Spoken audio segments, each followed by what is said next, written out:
সাকিব খান মানেই তো একটা বিস্ফোরণ, জনপ্রিয়তার শীর্ষে উনি। সাকিব খানের মুভি মানেই জনপ্রিয়তা এবং ভিউয়ার্সের একটা ঢল নামে সিনেমা হল। ঈদ উল ফিতর মানে বড় পর্দায় শাকিব খানের ধামাকা।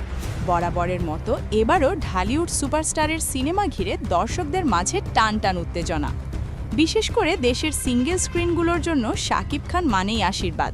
সারা বছর মন্দা চললেও শাকিবের সিনেমা এলে হলগুলোতে উপচে পড়ে দর্শকদের ভিড়। প্রাণ ফিরে পায় ঝিমিয়ে পড়া সিনেমা হলগুলো। আসছে ঈদে মুক্তি পেতে যাওয়া প্রিন্স সিনেমাটি নিয়ে আশাবাদী চলচ্চিত্র সংশ্লিষ্টরা।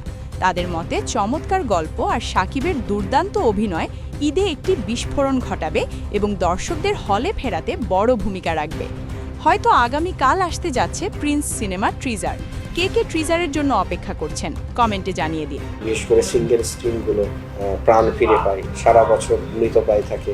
এই সিনেমা উপলক্ষে, সাকিব খানের মুভি উপলক্ষে সিঙ্গেল স্ক্রিনগুলোতে আপামর মানুষ দেখতে যান দলে দলে, একটা উৎসব হয়, সিনেমা উৎসব হয়।